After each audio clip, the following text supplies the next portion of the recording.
Welcome to Amici, news and insights from the New York judiciary and the unified court system. I'm John Carr.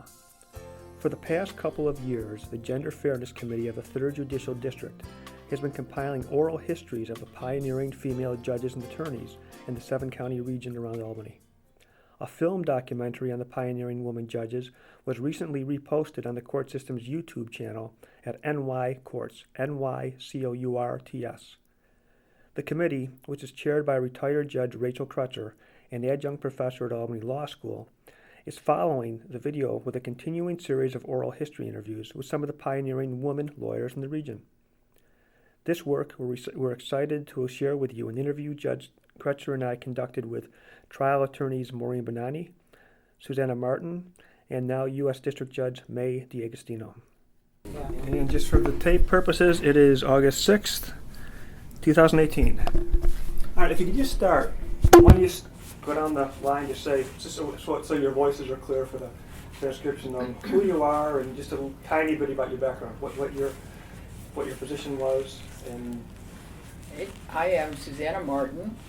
I graduated from law school in 1981, went right to work for Carter Convoy, a litigation firm. Worked as a litigator, became an equity partner, and in the last 10 years I was the managing partner at that firm. I retired in 2009. I'm May D'Agostino. I went to Syracuse University College of Law. I graduated in 1980, and then I joined the law firm of Maynard O'Connor and Smith here in Albany, and I was there from 1981 to 1997. I became a partner at that law firm in 1985, and then in 1997 I started my own law firm, which was called D'Agostino, Crackler, McGuire, and Cardona, and I remained at that firm until 2011 when I went on the federal bench. My name is Maureen Bonanni. I graduated from Albany Law in 1980. I went immediately to Carter Convoy, Bardwell case in Blackmore in Albany. I stayed with them until 1988. I was a partner in 1985. I tried my first malpractice cases under the tutelage of Jim Carter, Jim Convoy, Board's case. In 1988, Art Thorne, myself, Jeff Timon, and Richard Gershon from Maynard O'Connor and Smith established our own firm. Thorne, Gershon, Timon, and Bonanni, and from 1988 to the present for 30 years, that's where I've been practicing. Primarily, right now, we do mostly medical malpractice cases, but I have done product liability cases and many other kinds of civil litigation. so I think you are all the first partners in your firm, and I think you two were the first named partners in a firm that had more than 2 people, 2 or 3 people. Yes, you're absolutely correct. I became a partner in 1985. At the time, I was for a period of time the only woman at the firm, and then for quite some time I became the only woman partner at the firm. So it was, it wasn't easy. I wouldn't want anybody to get the idea that what we accomplished in the early 80s or late 70s was very easy. When I first joined Maynard O'Connor and Smith, I think that people looked at me with many, many questions. They really wondered if I would be able to do the work. It was really quite difficult because there were no other women at my firm to look up to. There was no one woman to mentor me, and as I've often said, I was excluded from many activities at the firm where clients were being entertained because many of the events were all male events. So I would have to stay back while the young male associates would go to an all-men's golf club or an all-men's golf outing. I think the partners wanted me to succeed, but they really didn't quite know what to make of me when I started at the firm. I had a different experience. I was not the first woman at Carter Convoy. Maureen was there the year before me. And Diane Brzee was there the year before me. her. As a matter of fact, I went to Carter Convoy because I was told by another classmate that Carter Convoy was looking to hire women. Now that's not exactly true. The truth was that they were open to hiring women, whereas other firms weren't. So when I got there, Maureen and Diane were there, and another woman came with me. She was from Western New England. She was from another law school, but she started with me. I think the example of Jim Carter, whom Maureen mentioned, Jim Carter was very open to working with women. And like Maureen said, that she worked with him. My first cases that I had were with him. And we used to say, Maureen was the son he never had, but I think because he had 4 daughters and he was used to and he appreciated women.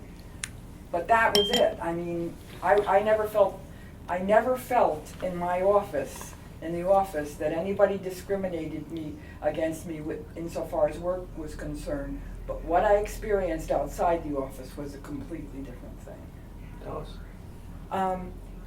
For one thing, well, I should say, and I think May and Maureen would say this too, the problem came more with office staff and the people who just didn't know what to do with you.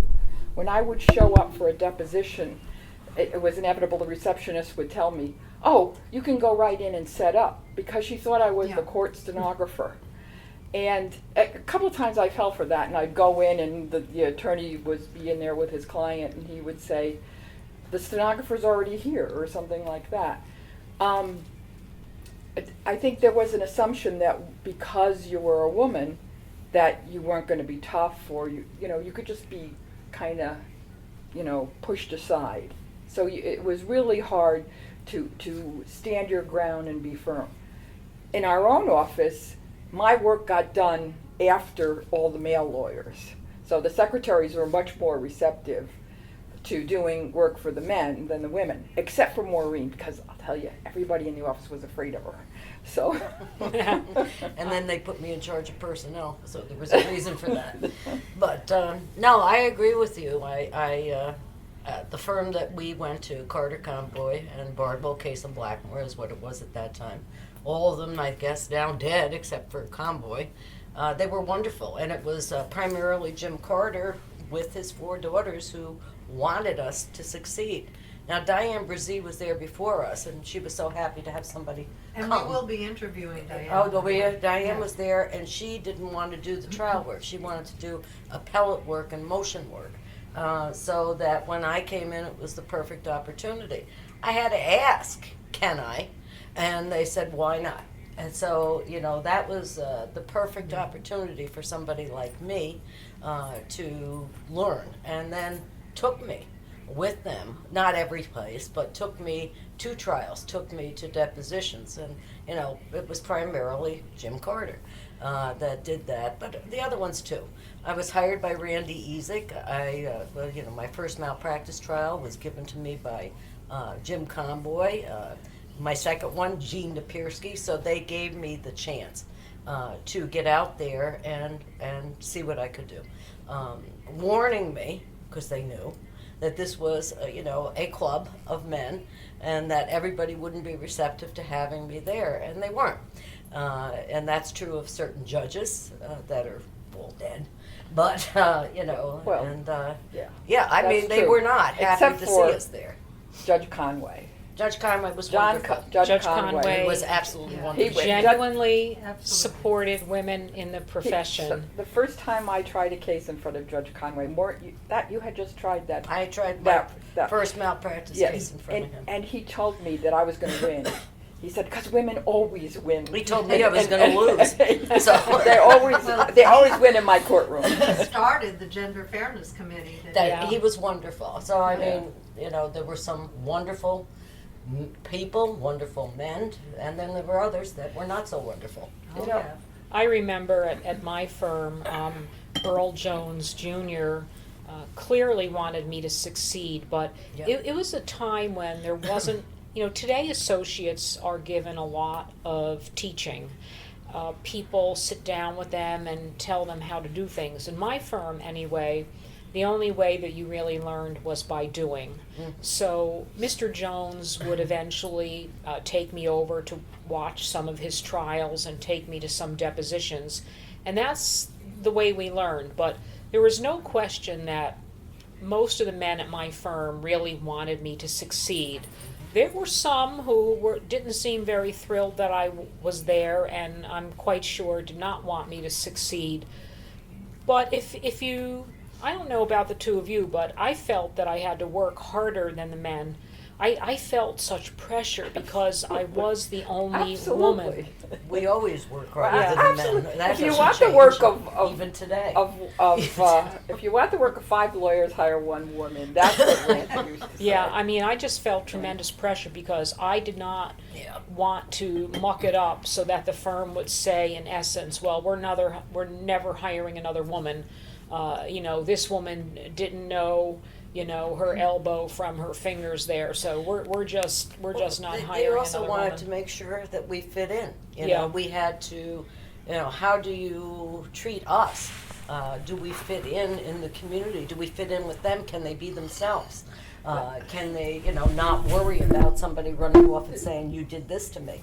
So we just sat there silently remember how through we a used to- lot of things. We never said a word. I mean, a judge said to me once, that's enough out of you, little lady. Oh, Do you I know who really, that was. did I say Yeah. anything to him? I'm used in to front call of me a Dolly. jury. I didn't say a word, but the jurors, I have to the jurors. It was knew. Remember worse for how- me. Remember how we used to dress?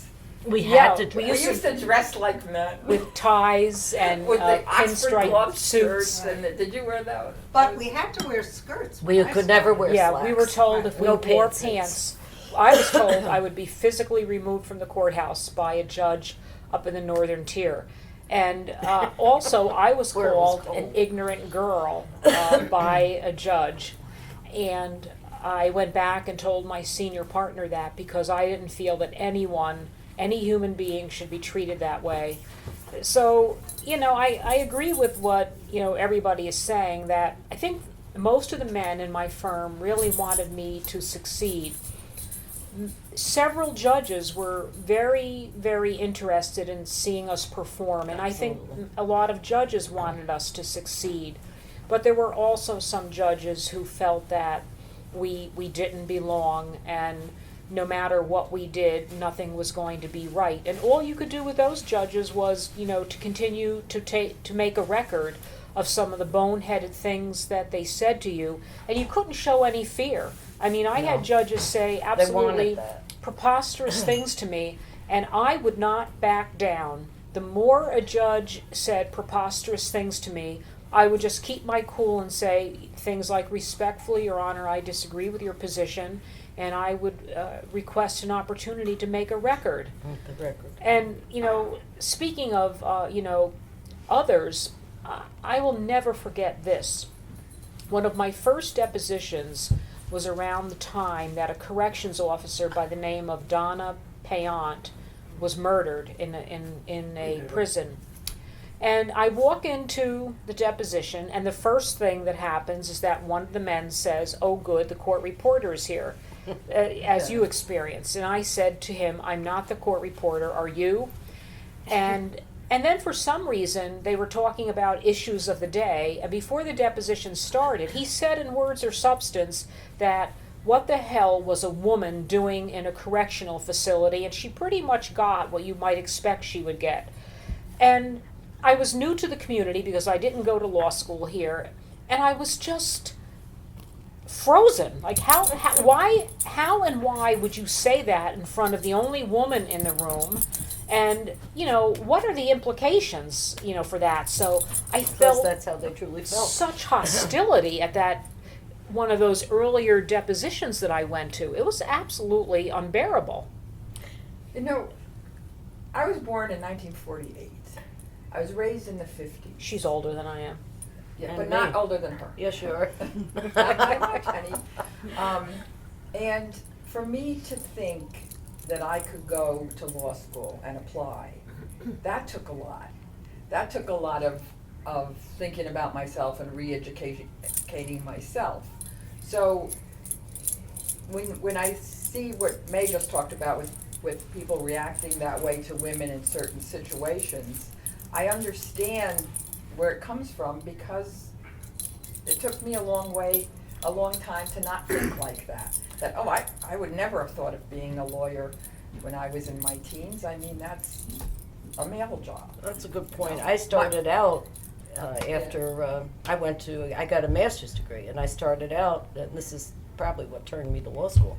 I worked in the state legislature. It was at that time it was called the central staff, and the idea was good government. You know, Republicans or Democrats could come to a central staff for research. I worked there, and I also worked for a while in the legislature of Pennsylvania, watching those people, most of them, all men pretty much, and all pretty much lawyers. I was not impressed with working in the government, and in particular with the legislature. I was there when a couple speakers were indicted. I said to myself, this can't be hard. That can't be that hard to be a lawyer. Look at these guys. And that's when I said, I'm going to take the LSATs. And I did, and that's when I went to law school. I thought I wanted to be in government. The experience with the state legislature, 2 of them, and what I encountered there, which, hardened me to the point where there wasn't too much a judge could do that I hadn't already seen, okay, or experienced. And that's when I went to law school. And you were there in the early 70s? I was there in 1972. And who were you with? It was the central staff. Ah. Do you remember I was that? with Senator Halpern at the same exact Well, time. you know exactly what I'm saying.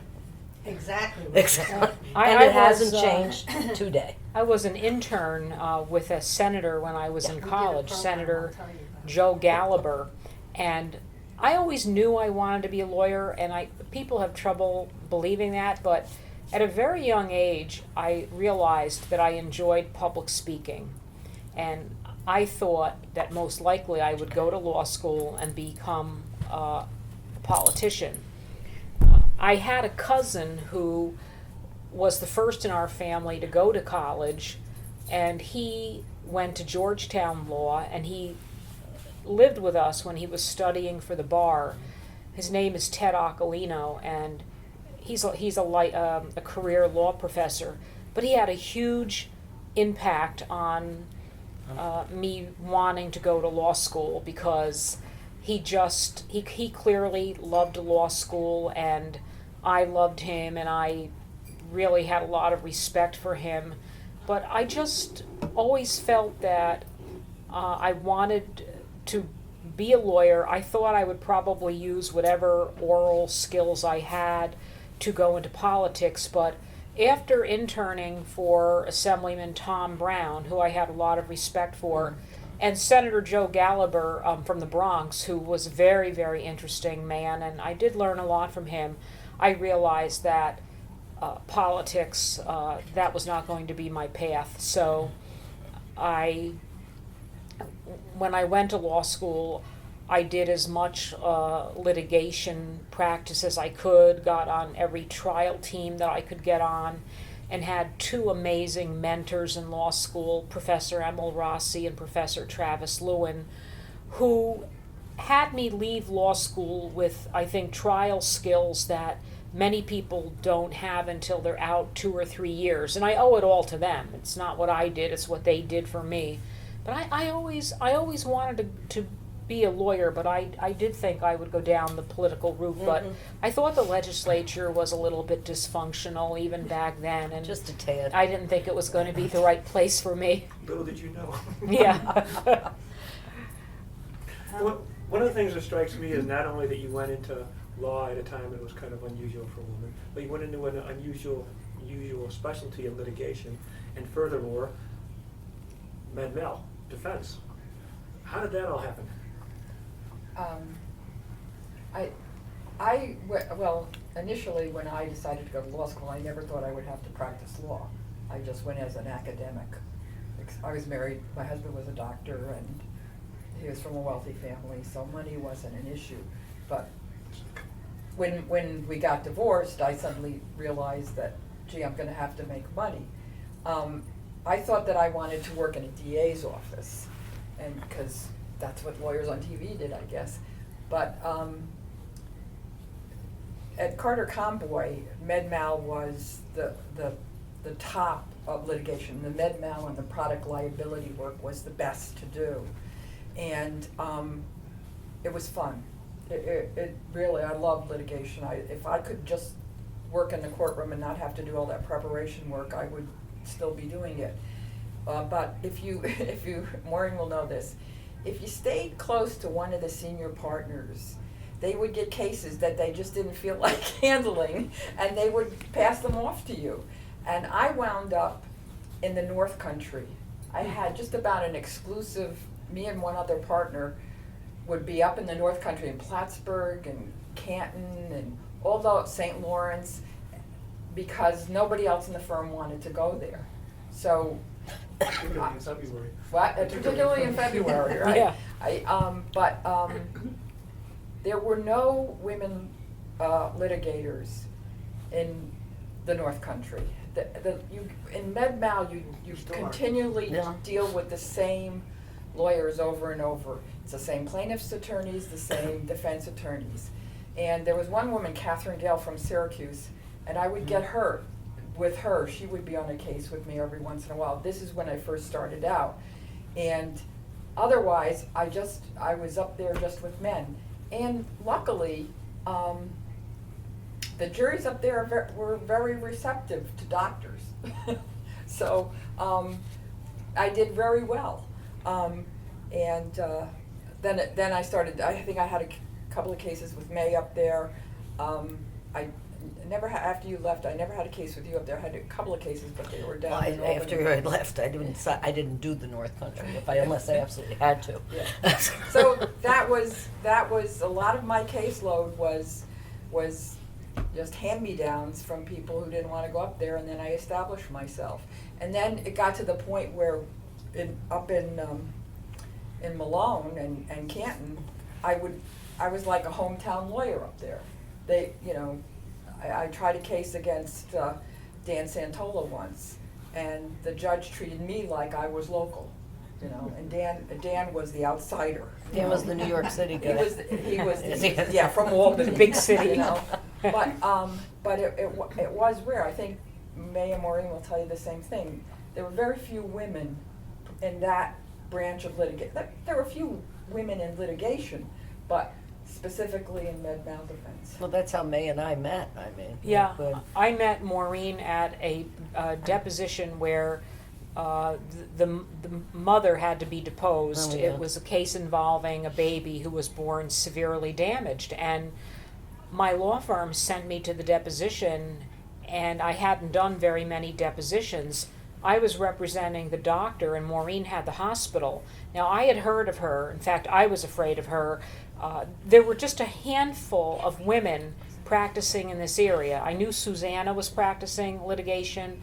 I knew that Diane Mayberger was doing a lot of the motions and appeals, and I knew Maureen was a litigator. So when I got to this deposition, ordinarily, if you represent the doctor, you take the lead. You are the one who questions the mother.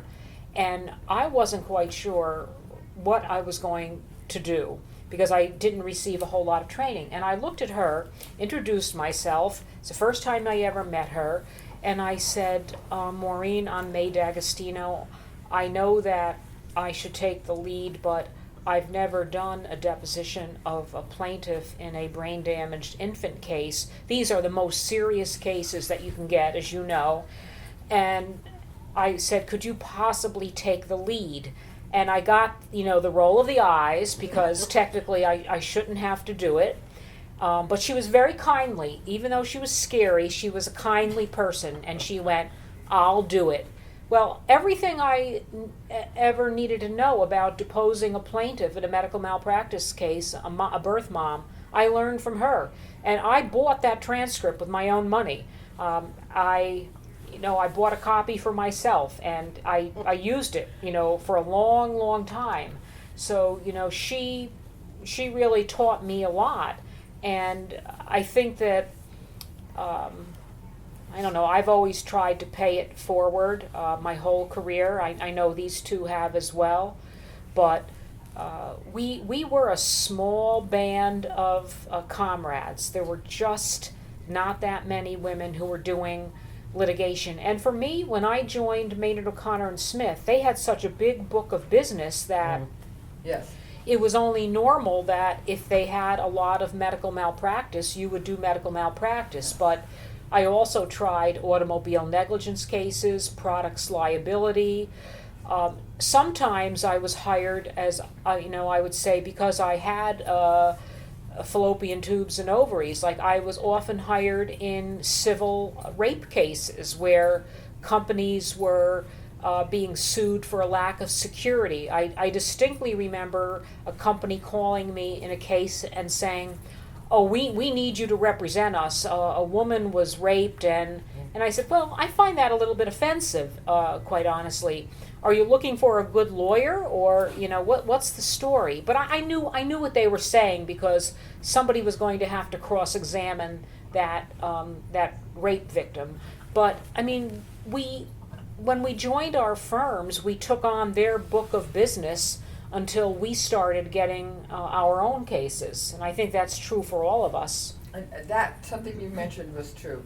When I started at Carter Convoy, there was, if you were admitted and you had a driver's license, you were sent out. And the work was assigned the night before, so you never knew what you were gonna be doing the next day.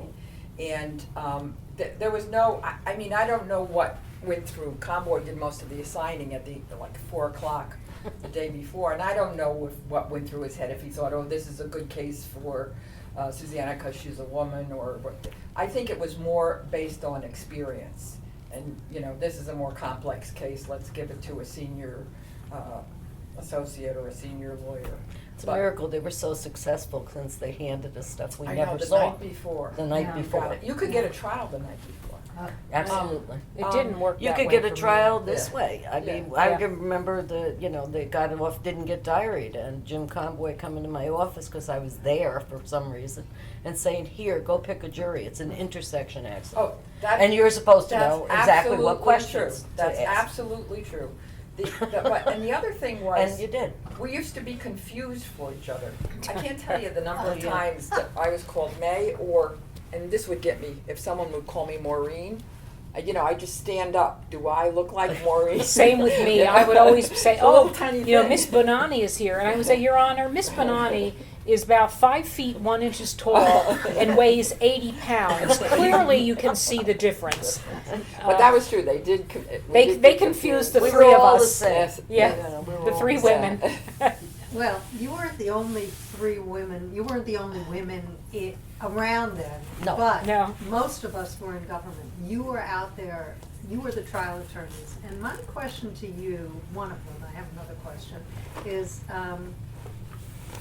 we were told when I was active in a leadership position in the women's bar, and of course promoting women wherever I could for the bench, we were always told by the party leaders that we didn't have enough trial experience, or we were also told that we hadn't paid our dues to the Yeah. party and that sort of Yeah. thing. But Yeah. but you had that trial experience in spades, and I know May was offered. She's the only woman for decades actually, who was offered a judgeship by the party.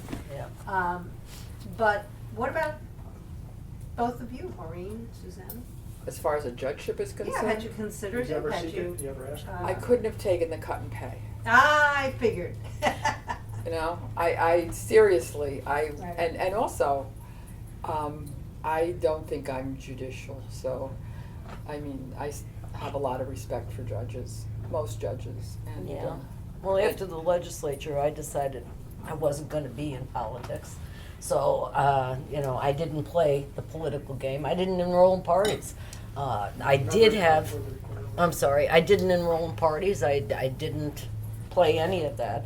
There was a fine judge named Bob Doran who encouraged me many years ago to please become a Republican or something, and go because he wanted to push me for a Saratoga judgeship, or that kind of thing. But I really, like Susanna,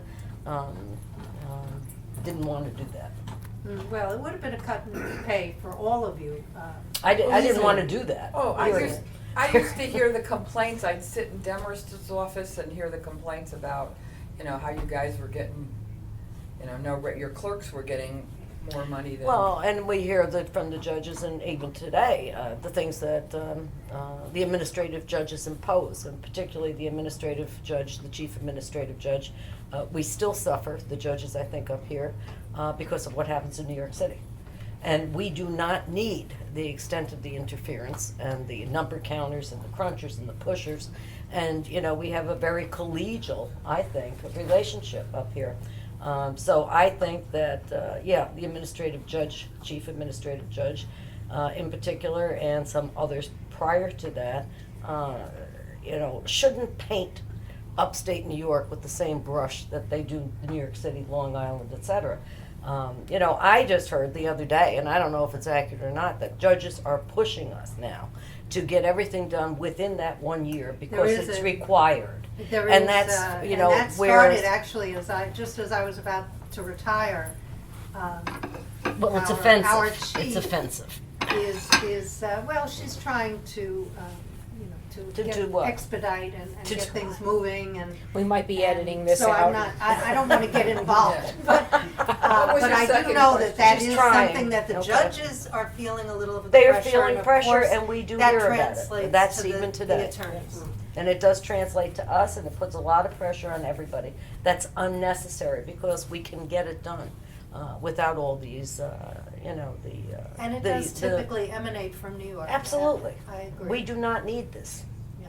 Your Now, second my question for you, and I'm not sure, were you the first partners or not? I know, May, you were. Diane I was. Brzee was Diane the was first at partner Carter. at Carter You were the Convoy. first managing partner, Oh, were you yes, not, yeah, at Carter? yeah. Okay, that's a first. No, we're trying to. No, I was not the first. Diane was the Okay. first. But you were definitely a leader, no question about that in so many ways, yeah. Oh, absolutely. I mean, younger lawyers like myself, I knew she had tried cases before I had. I knew she had had depositions before I had. So, I definitely remember calling Maureen and Susanna for advice. And Diane Brzee, I remember calling her and asking her, what do I wear to the Court of Appeals dinner? That was like the issue of the day. My law firm said, you have to go to the Court of Appeals dinner. This is a long tradition. This is formal dinner.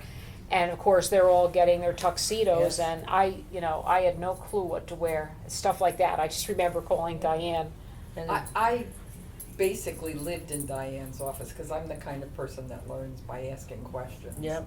And we were lucky. We had Randy, and Randy. and Diane was I would be rushing in If there. we had a every- legal question, even wherever we were, you would call from the payphone, because we didn't have cell phones, Diane Brzee or Randy Easy for an answer on the law.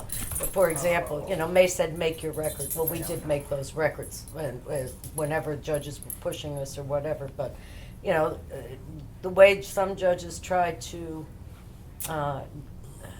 hurt us was with jury instructions.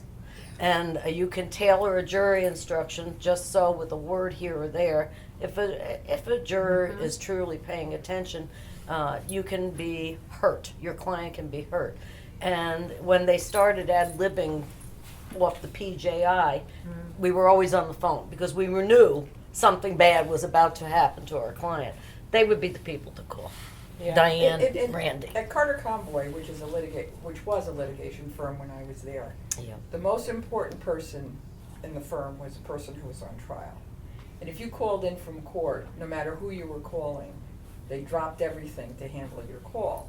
And that was nice. And there was no distinction made over, who was calling. Although once Maloney told me, if you lose to him, don't come back here. And well, So they also used to tell us it's a need-to-know basis, and we'll let you know when you need to know. I mean, you learned by doing. As, We're going as to we go back said. over that. We said about the jury instruction, a little more specific about how a judge could undermine you and why and what you can do about it, other than, like I guess he's already making a record. But John, Hal? oh, you Oh, go ahead. No, you because- go ahead, yeah, Judge. okay. You know Well, how it's done. I had one of the most difficult cases of my life was a case where a mom fell asleep on Christmas morning. She was driving from Vermont to, I want to say, someplace in the southern United States, and she fell asleep. She went down an embankment, and her 8-year-old son was rendered a ventilator-dependent quadriplegic. There were several co-defendants in this case, but everybody settled out the Friday before, leaving me. I had been hoping to tag along with the expert testimony of the other co-defendants. All of that was gone. I asked the judge for an adjournment. He said no. I said, Your Honor, but things have changed substantially. No adjournment. So during the trial, I was the only defendant. I represented the contractor who was supposed to have guide rail where the car went off, and inadvertently we did not put the guide rail there. So I spent most of the trial blaming the project engineer and said, well, why the heck did the project engineer sign off on this job if we did not lay sufficient guide rail? Well, the trial judge knew exactly what I was doing and exactly where my defense was going, and a few minutes before the charge, we had already had our charge conference, and he was all appropriate with the law. But in the hallway before the charge was going to be given, he said in words or substance, May, I've added a couple sentences to the charge. And I said, well, Your Honor, what have you added? And he added the sentence, it is of no moment that the project engineer approved the job. And I said, Your Honor, I object to that statement. And see, that was tailored to make sure that I did not prevail on that case. and it was done in the hallway. It was done in the No hallway. record of it. And I said, well, Your Honor, I need a court reporter. And I said, Your Honor, how can you add that when my contractor thought that they had done a job well done? They thought that they had laid all of the guide rail that was necessary because the project engineer signed off on it. And he basically said, I can charge whatever I want. And things like that, it's a really bad feeling when something like that happens, and all you can do is try to protect the record. Now, I may be wrong, but I think that when the oral charge was given, I think the judge capitulated and did not give that charge. But that's the kind of thing that we're talking about, where a judge is a judge. How long ago was that? Well, Yeah. it still happens It today. still happens? Oh, absolutely. Wow. This Yeah. is what you teach I mean, the I young never lawyer. did charges Is off that the a gender record. thing, or is that just a No, bad judge? That's just a that's thing just being on that the every defense. young lawyer better know. The Yeah. defense, that a lot of judges are plaintiff oriented, so you have to deal with that. They are, and I mean it's Yeah, I guess I it's know not whole a lot gender more thing. Yeah. Who came from that world rather than the other one. Yeah, yeah. Yeah. Yeah. In fact, I might have even trouble even thinking of somebody who came from the perspective. Yeah. But I do think gender sometimes played a role in the way we had to interact with male judges, because I think that sometimes, as I said earlier, I do believe that some male judges tried to pound us down to see if Yeah. we would capitulate. And I think that we learned at a young age that if we showed fear, if we showed indecisiveness, I mean, there were a few times in my career that I kind of wanted to cry about what a judge was doing, because I was like, nobody ever told me this could happen in law school. And my legs got a little weak, but I tried to never ever show it, because I felt as a woman that would be particularly damaging to my client, that I absolutely had to be as strong as any man to my right or my left. Well, that's true, and we shouldn't. And if you can't do that, then we shouldn't have embarked on this particular career. Yeah, And we shouldn't have tried cases. Yeah, I and remember we shouldn't have done any of that. telling one young that is woman true. who was crying one day out Don't in the hallway, cry. I was like, "Buck up! Yeah. You know, you are I once a made a plaintiff's litigator." attorney to cry. But there were some judges who would berate, particularly new young female attorneys until they did cry, and we had to explain to them, this is the way he likes it. I mean, for God's sake, Did he you- wants you to cry. Did you, some of the He women would do it I've to some known men, too. from my generation, which is all of us, Yeah. were tougher than the women attorneys because they felt they had to be. And The women attorneys? the women attorneys. Absolutely. Absolutely. That's the way you were And trained. that's, and It Maureen, was- I know you were always tough. Very and tough. Very tough. But that's the way women felt that they had to be. But that's Actually, I think not that's just what I necessary. became, It's- particularly after the legislature. It's There you have It's to be. absolutely not necessary. When I was trained too, I was trained by a bunch of men in nonsense. What? Okay, all this nonsense about non-repeats, the deposition or something Oh, like yeah, that. no, You know, definitely. it's all, and it all goes choom over my head if you're a woman. And I felt that I had to be like that too. But like with the wool suits and the Oxford cloth shirts and the ties, that went out the window once you got confidence. And then I could be the way that I am most comfortable with. And I'll tell you, we don't just have to deal with the judge and the other lawyers. We have a jury sitting there, and a woman in the courtroom is marked. That jurors watch everything you do. They watch everything you wear. I can't tell you how many critiques I've got on the different suits and clothes I wear and how I act. If I have a run in my stocking, that is the worst thing that can happen because I know they're all going to notice it and judge me on the basis of it. But once you get some confidence and you know what you're doing, then you can go in there and be yourself. And myself is, I don't spend a lot of time, I don't waste their time, I don't treat them like they're idiots. I make my points and I sit down, and they appreciate that. I had a bad verdict once that I wasn't expecting.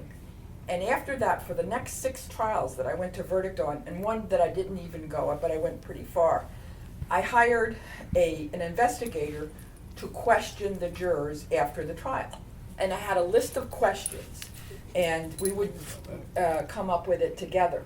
And in there would be the relevant questions like, what did you think of plaintiff's counsel? What did you think of defense counsel? Or did you feel that fibromyalgia was a real disease? Something like that. And by and large, the response that I got back was that jurors liked me best when they felt I was honest and they knew I wasn't going to be repetitive and treat them like they were idiots. And believe me, the way I was being trained back at the office by the men wasn't, basically you got to treat everybody like they're idiots. On the other hand, I do think women and men on the jury were tough on us as women litigators.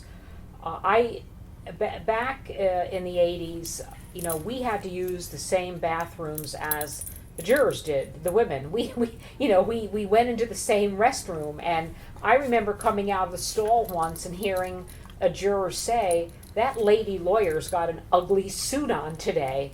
And Susanna is right. I think that jurors demanded more of us than they demanded of the men. I mean, the men could show up every day in a blue or a gray suit, day after day after day, with a different color tie. But those jurors were looking for.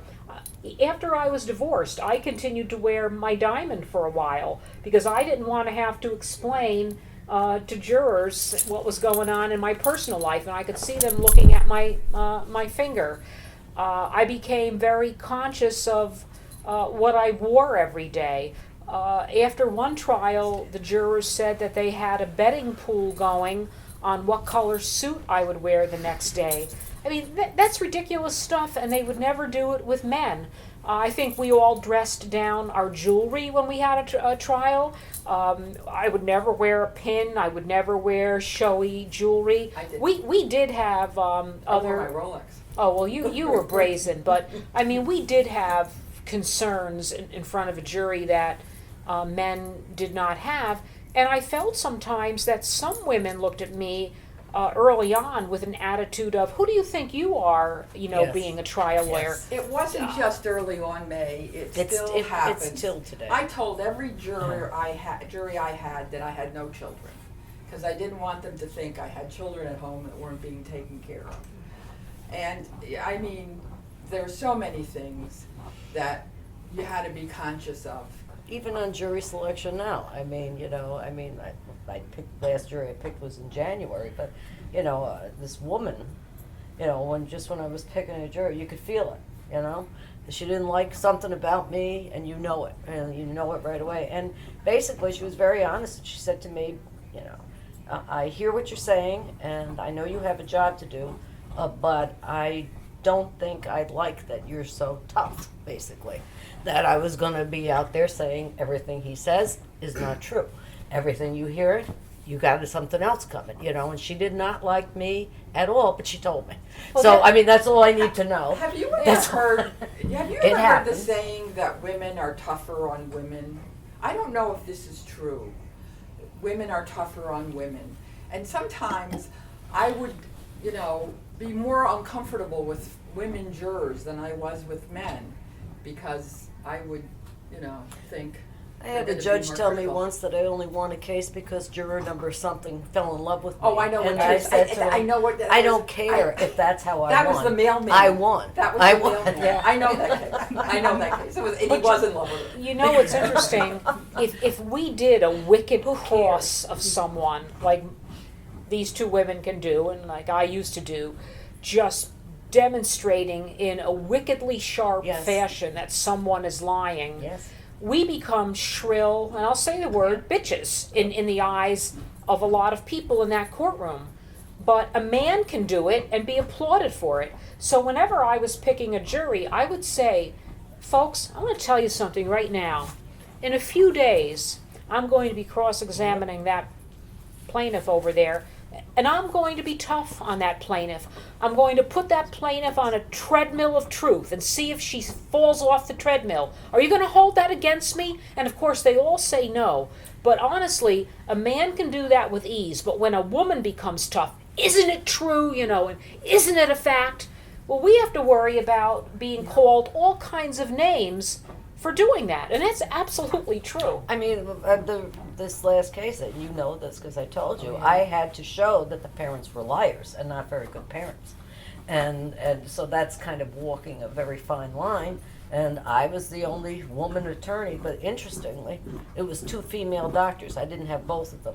So it was me, two female doctors, and then the other ones. But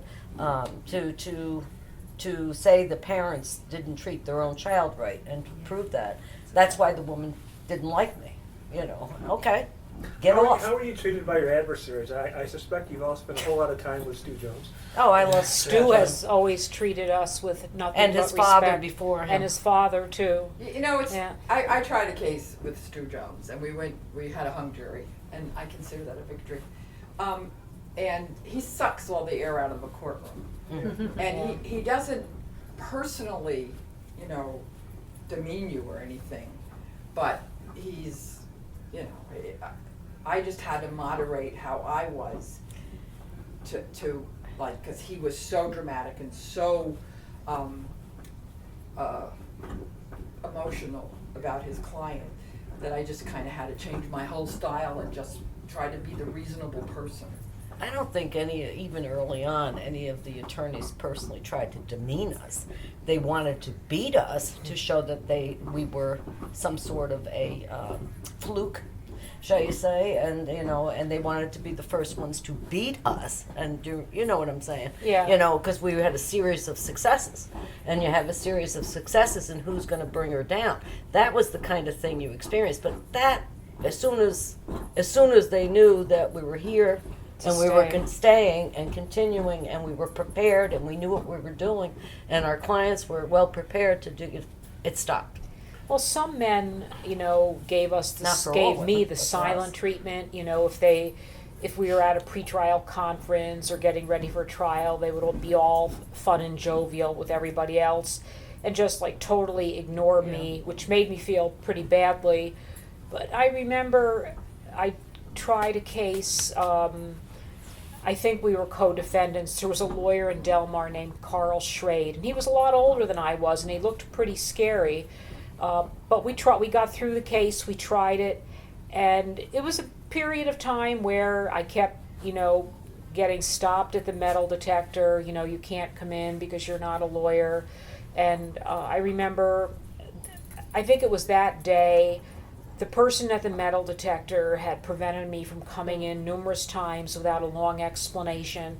And that day he looked at me and he said, "Where are you going?" And I said, "I'm on trial." And he said, "Well, what are you on trial for?" What'd And you do? Yeah, and I didn't really even I didn't even understand the question. And I went, "What?" And he goes, "Murder, assault." And I just gave it to him. I had had enough. And I said, "You know what? I've been coming to this courtroom now for 2 years, and you keep giving me this crap, and I'm tired of it. I don't have to explain. You know I'm a trial lawyer. You know I'm on trial." So anyway, at the end of that case, at that courthouse, this Carl Schrade came up to me, and some people over the years did say mean things, and he extended his hand, and he said, "I just want to tell you that it was an honor to try this case with you, Miss D'Agostino. It was an absolute honor, and you are going to have a great future." And I drove back to my office just crying tears of joy. I mean, just that singular act of kindness, it meant everything to me, and it kept me going for another full year. But not everybody was always nice to us, especially at depositions when there was no judge present and they could say stuff under their breath about us. But you do know who was generally nice to us in the courtroom was the court reporters. Court reporters. Male court reporters. The court reporters, in particular, yeah, were very good. They were really and helpful They would to get us. used to working with Yeah. you. But now, see, my response to what May's situation is that if I would win a case and the plaintiff's attorney acted like that, I would say, "Oh, he's just upset because he got beat by a girl." and I, it probably was true.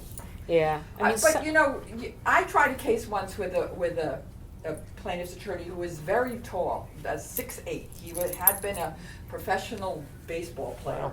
and this was out in Cooperstown. And he used his size to dominate the courtroom. And this was one of my first cases, and he would, he was dominating because of his size. And he went to take something in an exhibit from my hand, and I pulled back on like that.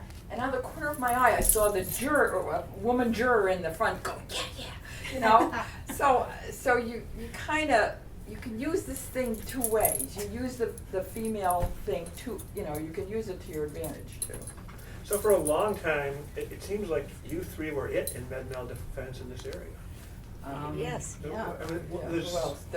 No, Cynthia didn't do that. Then not the Nobody did it. Catherine Gale was. In Syracuse. She was in Syracuse, but Yeah. the rest of the female attorneys were doing But primarily not now. auto I mean, cases. There are more. Yeah. No, we were it. We were it. Yeah.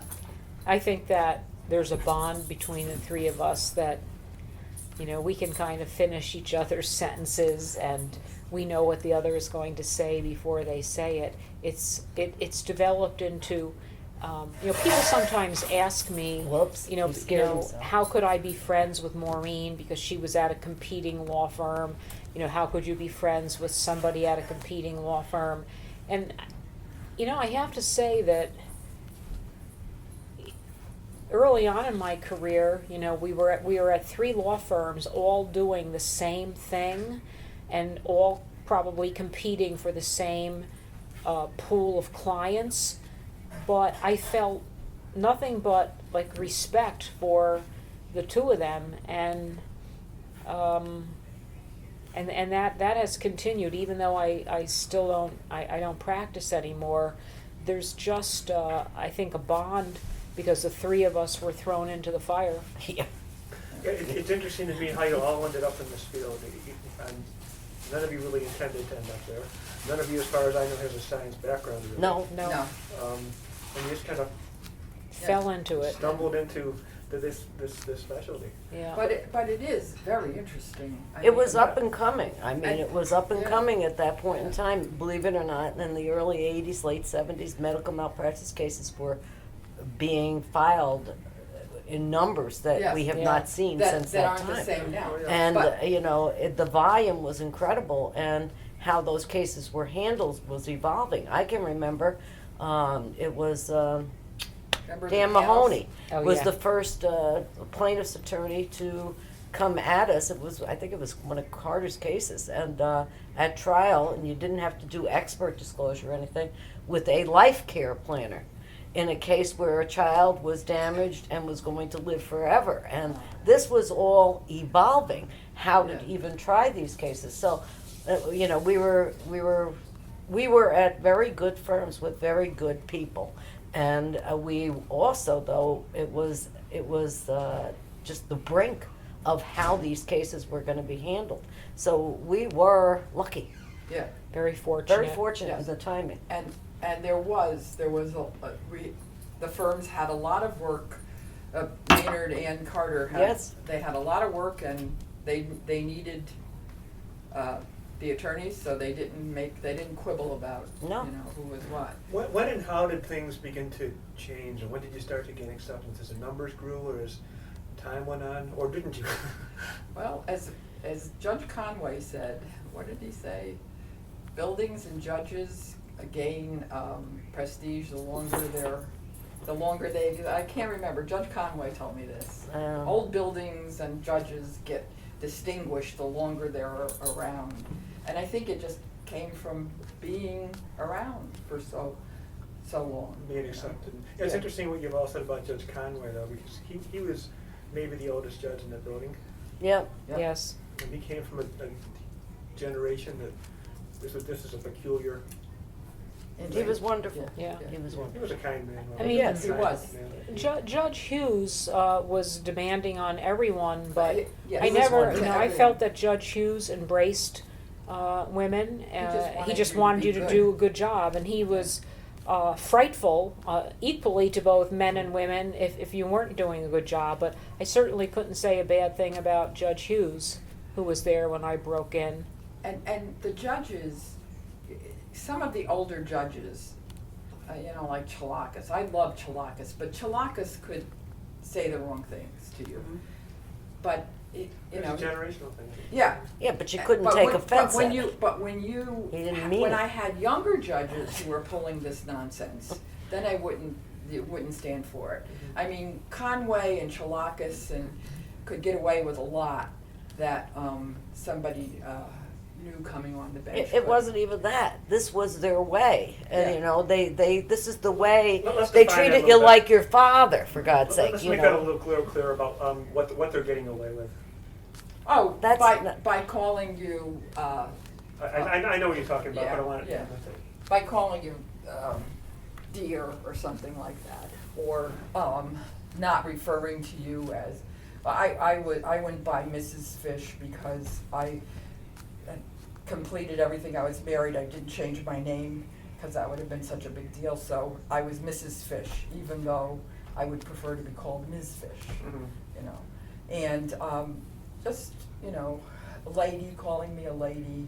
Now this lady is gonna talk to you, and there were just little things. There was political incorrectness, Yes, is what there yes, was. yeah. Today, Yeah. some of the things that they said, they would get reported to the whatever committee is appropriate for Yeah, referral. Yeah, but it was yeah. a generational thing, and you had to be smart enough, and you were, and so was I, and to accept the fact that they did not mean this to be demeaning in any way.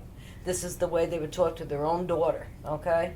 And they were giving you a fair shot in the courtroom, and, I think that women who took offense at anything like that did it to their own detriment. You've got to, you can't be rigid. You can't have just, calling me Ms. instead of, or Mrs. instead of Ms.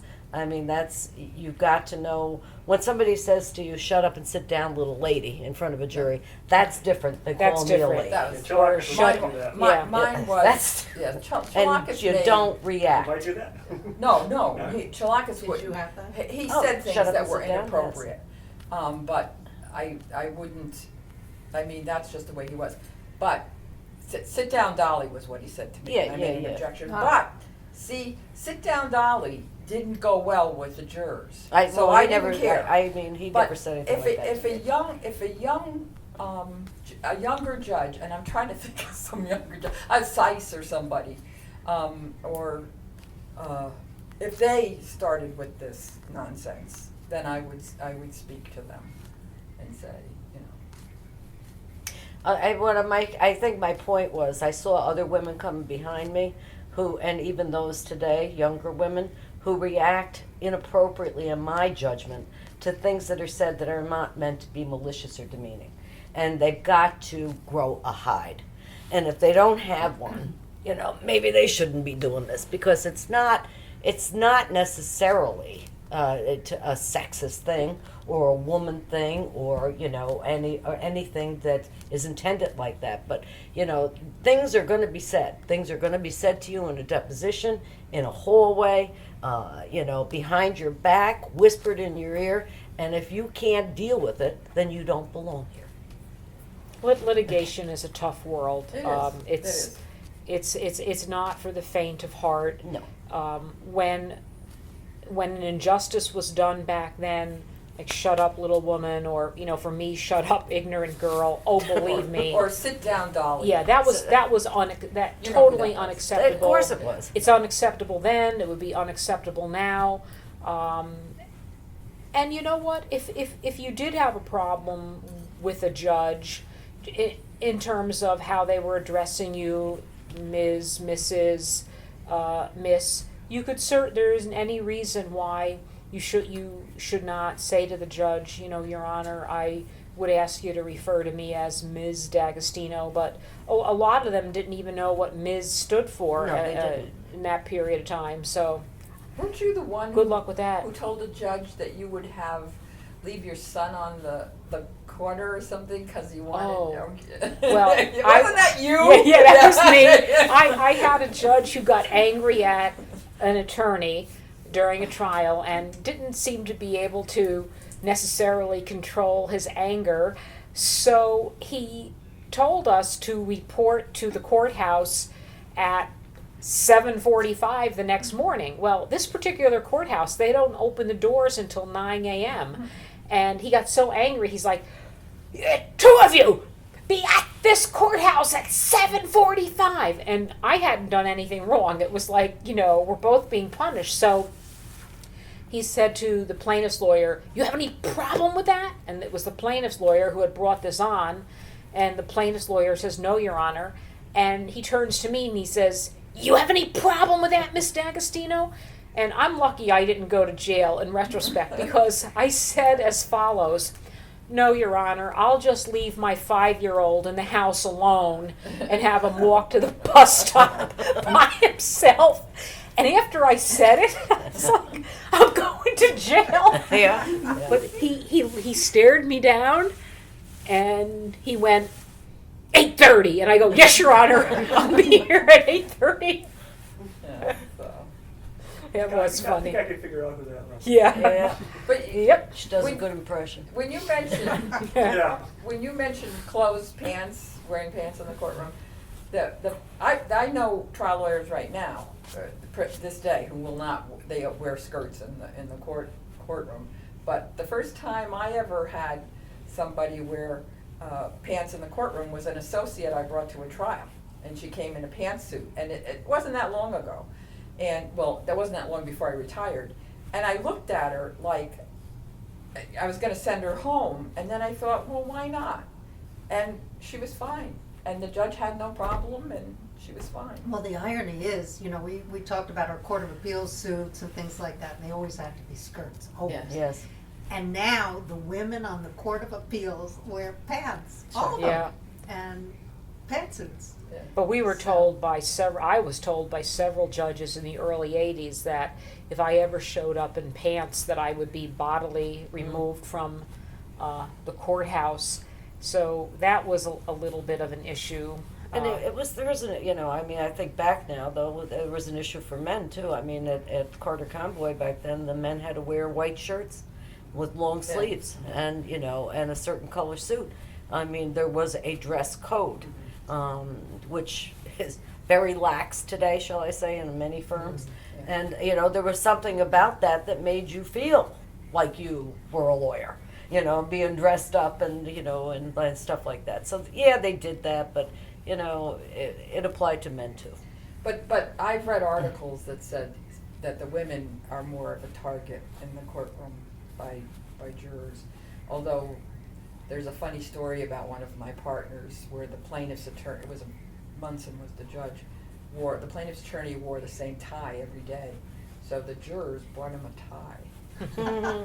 And when my partner heard about that, my partner heard about it in chambers, because, you know, the bailiff brought it to the judge, and the judge said the juries brought the plaintiff's attorney a tie, and my partner was like, "What? You know, this is not good." And then the judge came out wearing, it was Judge Munson, he came out wearing the tie in front That's of the funny. jury. He didn't give it to the plaintiff's attorney, so. Too funny. Was there a difference in the way the judges treated you on the state bench and on the federal bench?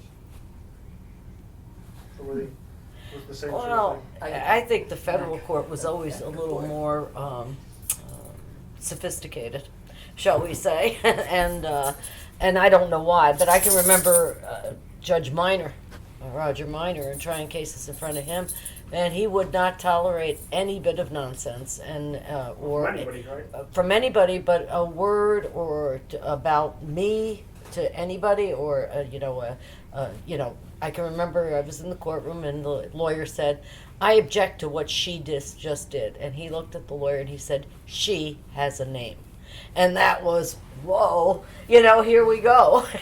That was Roger Minor. Roger Minor. So at the time that you guys were coming up, federal bench here was Minor and Foley? There was Minor, Judge I Foley, tried a case in Judge front of McKern. Foley, McKern. McKern was already? Munson was there. Oh, yeah, Munson. McAvoy was later. McAvoy was later, wasn't he? There was Hurd- another judge out in Hurd Syracuse. Hurd was a magistrate. Oh, and then, well, Munson. I tried cases in front of, I love Munson. But I think to this day, tried the federal cases bench in is front of more Scullin. sophisticated Well, than you the know state. what, it is, it's for one thing, it's nicer digs. You know, I would rip stockings on remember the Eagle Street courtroom, the tables were all splintered. And you go down to federal court and it's a nice courtroom. Well, yeah. And the judges are more judicial, although you can have some. Well, these judges some are script. appointed, You so can- I think that there's a difference between Yeah. appointed and elected judges. I mean, I've had problems with judges in federal court, just like state court, but I think by and large, I don't, maybe because they have a lifetime, I don't know, why is it? We're not in Why are federal. you- We're why not are in you- federal court hardly at all. Federal court does not want us there, right? Well, I mean, they've made it so that I- you can hardly bring a civil action in state court, and even if you bring one in diversity, they don't really want you there because they've limited all the kinds of things you can do in terms of discovery and and put some really tough controls on you. Then they have the mandatory mediation. So like product cases that we used to have. Where some clients would automatically say remove it to federal court. Now they don't, and so it depends. Well, I tried a lot of It's them. harder now. I We used tried- to try a lot more cases in federal I court. tried a lot of those FELA cases that were where we indemnified the railroad. I did a So lot they of were prisoner all in cases. federal court. Yeah. How long was it into your careers before you tried a case before a woman? And who was it? A woman? One woman? one. Oh, Judge jeez. Graffio. That was the only time. I don't. And she was just on the bench. This is really sad to say, but I don't think I ever tried a case in front of a woman in my entire career. My God. I guess my first one was just this year. The judge down in Albany. Who was that? Why can't I think of her name? Reba? Yeah, Judge Reba, No, I judged, when Graffio first one. just hit the trial bench, I had her And she was first great. trial. And then, And Very willing that to would learn. be roughly 20 years ago. roughly. yeah. I don't know God, about that. I'm getting more than old. that. She was on the Court of Appeals for 14. I don't know how She wasn't was, it she was about on, three she was novels? on, she was up in the app div. She wasn't on the trial bench very long at all. No. A year, yeah. Yeah. The Judge No. Graffio. Graffio. She wasn't on I the mean, trial for a while, Yeah. I Yeah. appeared She before was, Stein and she was my stuff, neighbor. but I don't think I ever tried anything from her. It goes back to one of the things that Rachel said, why weren't more women seeking judgeships? It was the furthest thing from my mind. Part of that, I think, is because I never saw a woman for a long, long time on the bench. I tried cases for 31 years, and I had to think about that. I never even tried a case in front of a woman. So I think that maybe one of the reasons that women were not, many women may not have been pushing to be judges is that it wasn't part of what they were seeing. It maybe they almost thought it was too difficult, to aspire to. I never thought of it. It was like the furthest thing from my mind. The judges were older men, and that's who I spent my days and my weeks and my months and my years with. And I never even imagined being a judge. It just wasn't a part of even of my vocabulary. And the other interesting thing about women in the profession is that I think people like Judge Conway did a lot to foster more women in the profession, because young lawyers would come up to me when I was a lawyer and say, oh, Judge Conway came to talk to us at Albany Law School, and he said that we need to watch you, in a trial. And I think that Judge Conway was like a one-person cheerleader, for women in the profession. And wherever he went, he often did say that he found the women in the profession, he would say, like, smarter than the men, better than the men. prepared. And Yeah. I mean, more than 20 or 30 people over the years came up to me and said, well, we just heard Judge Conway talk at Albany Law, and we need, can we come and watch your next trial? I mean, he was a huge fan of us. And I remember that when I was offered the opportunity to be the Democratic candidate for a Supreme Court judge, I did go to see Judge Conway. I took counsel with him. I had probably been practicing 6 or 7 years, and I went and I asked him, his advice as to whether, he thought I would be a good Supreme Court judge, and I got nothing but, positive support from him. But many women may not have, because we saw so few women judges, may not have become a part of what we were thinking. Did you? I mean, I never really thought about it. Well, there wasn't anybody, and the federal bench locally, there wasn't anybody until Yeah. you. And Yeah. Rosemary Pooler was some years before you, but she's primarily in Syracuse. Syracuse. Yeah. And Judge Michael was on the appellate division, but Yeah. she was from the western part Buffalo, of the she's state. from Buffalo. Yeah. And, yeah, that was it. And in the But it Albany was County only Courthouse. this part of the state, ironically. I don't know why. The The- capital of the state, we were so backward when it came to both women and minorities. And it's, you don't see it, so you don't think it. If you don't think it, the party leaders surely didn't think it. But Exact- doesn't it seem the party leaders still don't get the message? I mean, I thought when Walsh beat Justin, or Corcoran, what was his first name? Justin Corcoran. I thought that they would get the message that, the voters want to see women. And then right away, they nominate another man. And in fact, the polls say that women do 6 points to 8 points better Woodstock. Come here. overall than the men. No. But yet, There's the food. party leaders wanted to reward the people who paid their dues. Yes. And they also felt more comfortable, I think, with the guys. Well, their- didn't it their just happen- CBA buddies and so And forth. It just happened again, didn't it? I mean, I was Yeah. reading about Christine Napirsky. I Yeah. mean, she was Well, a she boy. got screwed by Peter Barber. But she was appointed to the town after the, Yeah. whatever, She they got had to screwed by resign the- for the Yeah. alleged I wanted to look it theft. up. It's so Sure. Well, confusing. what it was the guy that the Democrats are supporting now is a offspring of somebody who's on the board or something. He's like old. that. Yeah. As opposed to, is she and qualified? she got a bad deal from Barber, because you don't appoint somebody and then not support them. No, that's what I'm saying, what But, happened there? It was your point, they still Yeah. don't get Yeah, it. They still don't get it. And see, that's what, I think that any place where you have a political party that dominates, you get bad government. And that's what we've had in Albany County forever. You have to have a mix, you know. This thing is so. Michelle, as someone from another generation, Thank you, Um, I'm good. what do you want to Thank know you. from them, from their time? What suggestions do you have for newer female attorneys who are looking to kind of carry the torch and what you've started?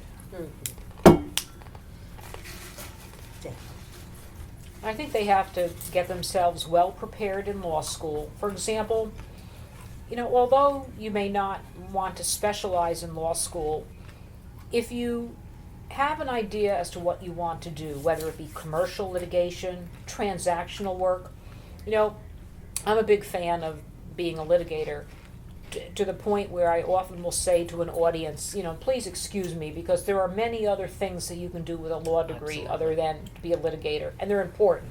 So I think that for young women today, when they're in law school, the sooner they can get an idea as to what they want, the more they can move in that direction in law school, because law school education is so different today than it was when we went. They have all of the internships and clerkships and those things. So I would say for the young women to try to figure out where you want to go and try to take as many of those courses as you can, and try to latch on to a mentor in law school, or a mentor in a bar association, or just have a mentor. Because my two mentors in law school, they were men, they were my trial practice teachers. They meant everything to me, and I wouldn't be where I am today without them. So, My Jackie's. try to figure those things out. Join the local bar association so you can do mentoring even before you get out of law school. And like we have a young woman in town, Mishka Woodley, who went to Albany Law. Mishka interned for me, and she is African American. I cannot tell you how many times Mishka has called me now since she started practicing, saying, "Judge, I have a student I'd like you to meet." And, many of the students are students of color. And I salute her, for what she's doing. So I think that you should try to set goals in law school, try to get a mentor, and not be too impatient with your life. I mean, the three of us paid our dues big time. A lot of young women will come up to me and say, in words or substance, "I want to be a judge." And I always smile and I say, "When?" And, it's like, it's sooner rather than later. And I say, that's a great career goal, but let's talk about, some of the steps. The other thing I think women can do is just try to set themselves apart at whatever they're doing, whether it be government, private law firm, to put in those hours, and to put in all of the stuff that you have to do to set yourself apart. As I say, we all worked harder than the men because we felt that we had to, but it does get noticed. And that's another thing I tell young women: at your first post, at your first job, what can you do to stand out at that job? Whatever it is, you should do it. I mean, that's the advice that I generally give. In a way, if you're looking to litigation, we were lucky because there were a lot more cases litigated when Yeah. we started. And litigation is a very hard career to have if you have a family Mm. life. Maureen and I don't have children, and May has had a very supportive family behind her. But I found the women at Carter Convoy, they would inevitably have a hard time managing being on trial with, unless they had a supportive spouse with their families. Yeah. And what I would say to both those points is, because there's a lack of trials now, get on assigned counsel lists and things like that. Get as much courtroom practice as you can, motions, and federal court has assigned counsel cases, and most, state courts do too. And as far as family is concerned, make sure that you have a supportive network. Judge Ginsburg managed to have a baby while she was in law school. Yeah, Can you I imagine? saw RBG. But if you've ever heard about her wonderful husband, you kind of see where her support was. I wouldn't add anything to that, so. I would add one thing, even though I'm not one of you. I would just say, what Judge Conway said is still true. Watch May. Tell the young women, go to May's court, watch her. Yeah. Watch all of you, in fact. Can't watch And me. I think that's a great way to learn. Well, my last trial with Judge Reba, I turned around, we were gonna give summations, and I see all these rows of people, men, young people, sitting back there, and I'm saying, now, who the hell is here? You know, Yeah. who are these people? Why? And you had sent your clerks interns, and yeah. interns down to watch a summation, and then she made them, of course, go back and report as to how I did. Yeah. They told me they were afraid of her. But They I, told they were afraid. When Everybody's afraid when of you were her. coming up, were there women litigators in other fields? well, The plaintiff's I side knew- or product liability or whatever? yeah, I mean, I knew. There was Mary Audie. Mary Audie, who's now Mary Bjork. She was doing insurance defense work. She was in-house counsel for Allstate, so she tried a lot of car cases. Yeah. What's her name? Mary Audi, A-U-D-I, now it's Bjork, B-J-O-R-K. She tried She's cases retired. for years and years. I had so much respect for Mimi Netter, who primarily was doing Mimi. matrimonial Yep. stuff, but she was trying cases, but a lot of it was Divorce. like business related and matrimonial. I remember Mimi Netter, I didn't even really know who she was, and she came up to me in the courthouse in Troy once, and Mimi she- Jenner is dead now. yeah, Mimi's Yeah, she's dead. dead. She just said, "You're May D'Agostino, aren't you?" And I said, "Yes." And she said, "Well, I'm Mimi Netter." And she said, I hear wonderful things about you. You know, she was like, "You go, girl. You know, you just keep going and going." So I really had a lot of respect for Mimi. And then there was Marge Carreau. Yes, Who we was interviewed doing- Marge already. I have so much respect for Marge Carreau. Who was she with? I can't remember. Romer. She was with Oh, Romer. right. And then my beloved Athena Chris Corey Oh, yeah. in Schenectady was trying plaintiff's cases with her husband Chris Corey. They So were quite the team. they were really amazing. So those were the people that I ultimately got introduced to. But in my circle of practice, it was these two, and it was Diane Brzee, who was senior to us all, I think, and you know, she's the one that I would go to with big questions. Yeah, but there were nobody else was doing Well, Cynthia what we LaFave. did. No, Cynthia did plaintiff's work. she did plaintiff's work, but she's But she started out later. with defense, she started right. at my And then she was my with, law firm, Aetna. Right, Yeah. Cynthia LaFave started out as a defense attorney. Yeah. and then she went into the dark side. What did we forget? Nothing. I don't think so, and the last thing we did was get some more names of people we need to interview. Which Yeah, is- Mary Bjork would be a good interview. Yeah. Bjork. She's a real character. She and I were arch rivals in extemporaneous speaking when we were in high school. And when she graduated high school, my parents threw me a party.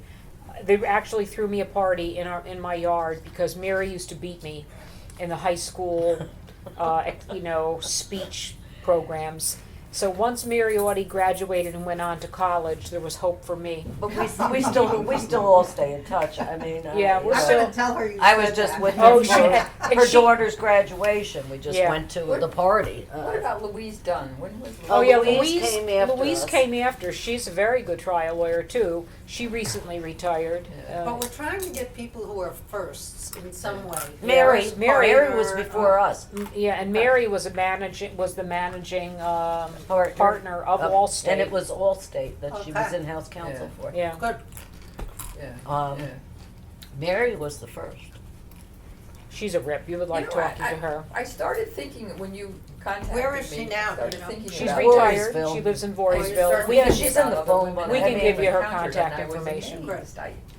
If you had just asked me, I would say, oh, sure, there were women out there. And then when I really think about it, no, Yeah. there weren't. We had a great interview with Marge. Did I send the transcript on that? with who? The interview with Marge Carell? Yes, you sent me the. Oh, I didn't see it. I I would didn't love to know. see that. I love Marge. I She was great. absolutely, she is definitely She was one great. of my mentors Yeah. and, you know, really paved the way for me in many ways. Yeah, she's. Yeah, She's she just took me under her terrific. wing. I'm the youngest person who went to the meetings that formed the women's bar when there were only 5 chapters and we were just starting to form the women's bar. She took me along and I was with all these older women attorneys, really smart women, Betty Ellerin down in New York, you know. Yeah. And most of them are gone now. And because I was far and away the youngest in the room, because she had me tagging Yes. along, because I knew the legislative stuff and they needed that. I fear that I may be, well, I guess I shouldn't put it that way. I hope in some ways that I am going to be the memory of the women's bar. I'm going to be up there with my walker at the 75th anniversary of the women's That's bar, funny. Yeah. That's funny. saying what happened because I was the only one in the, Yes. you know, I mean, Yes. as it is, we've lost at least half of them. Yeah. Yes, we have. And Marge that's Carell. basically why we were doing Wow. this. I was kind of stunned when we first started thinking about it, that it hadn't already been done. Yeah. And you know, that's how we started putting it together. And it is a continuing project. You know, Okay. and Well, we it's just certainly keep collecting them and interesting. saving them, and you know, a generation from now, somebody's going to really be fascinated by this. I mean, tomorrow somebody's going to be really fascinated Yeah. by this, but 20, 30, 40, 50 years from now, I think it's going to be a valuable piece of history. Oh, I think so. I think every generation feels that the prior generation might not understand what you went through. And certainly when young women ask me questions, you know, if they're interns or if they're students at Albany Law, they sometimes act as though they're having a really big problem. And I find myself saying, well, let me tell you about Yeah, exactly. the problems that I experienced, Yeah, and we'll see how bad your problem is. And gotta Judge put it in Kay would perspective. tell us the problems that she experienced, Yeah. which Yeah. is fascinating. Oh, That's yeah, my Judge advice to Kay's young story lawyers. is Yeah, amazing. put it in Yeah, I think historic she turned down the first perspective. offer she got. And, Might have been and you Sullivan and can't, you Cromwell know, because he somebody offered a take woman right. offense. Yeah. So, Yeah. Oh, Can't. well, that happened I found out that another attorney at my year was making more money than me. And I went right into Diane, and she took care of it. And then and I never forgot it, because when I became a partner, I mentioned it. I wanted to know why that happened.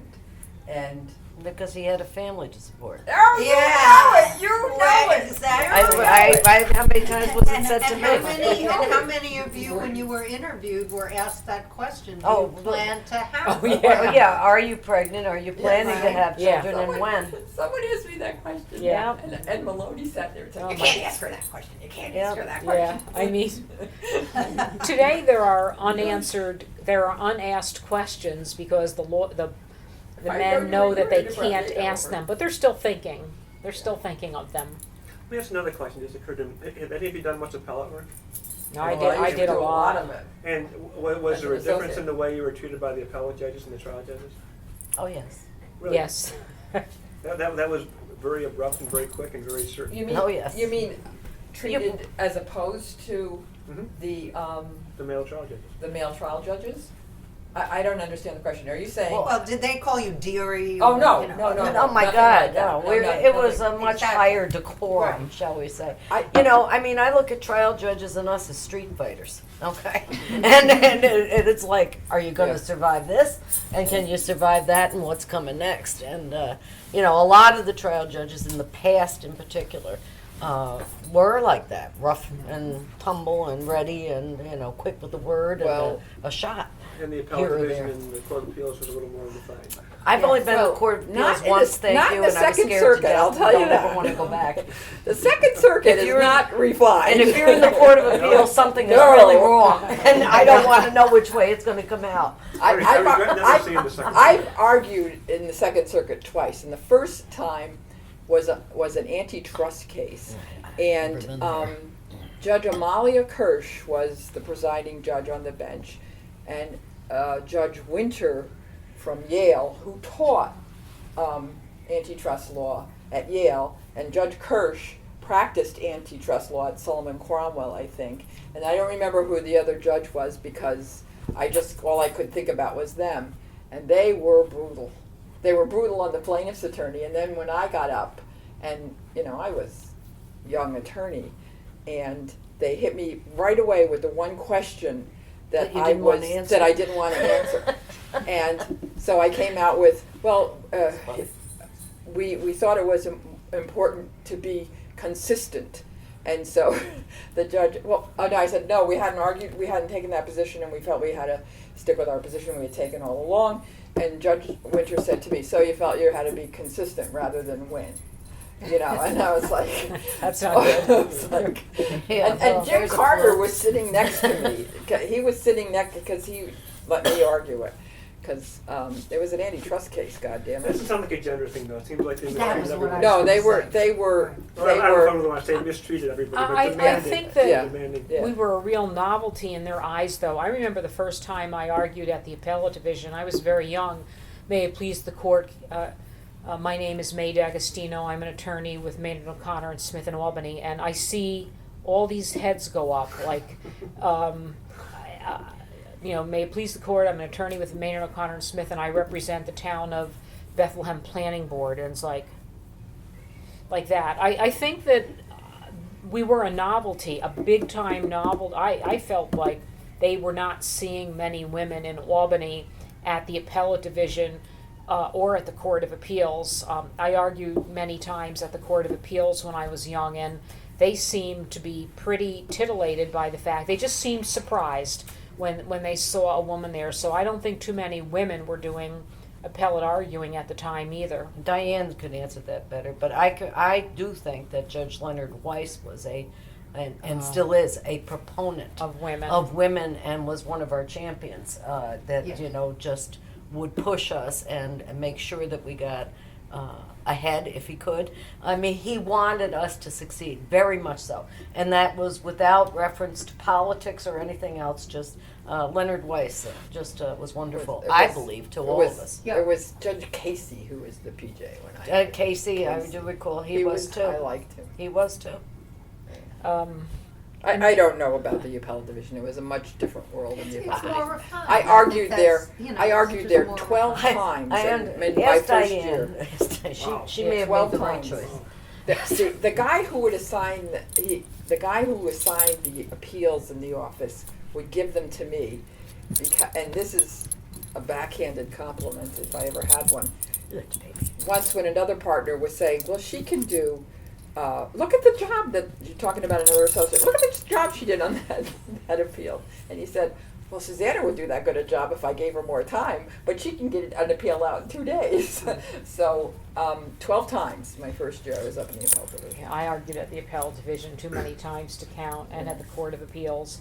I just felt that they didn't do anything bad or anything untoward. I just No. felt that they were a little bit surprised to see a woman doing those arguments, but I never had a bad experience there. The first case I had in the appellate division, Stu Jones was my adversary. It was Troy Housing Authority we were representing. And he was representing kids who were killed in a fire. And when he got up to speak, his voice shook. Well, the And- walls shake when Stu Jones No, but I gets up. mean, his voice shook. And I thought, oh, wow, Stu Jones is, because I was terrified of Stu Jones, more afraid of him than the In one of his the openings bench. against And I my thought, well, firm, if he's gonna, he did it too. he's nervous, then I'm.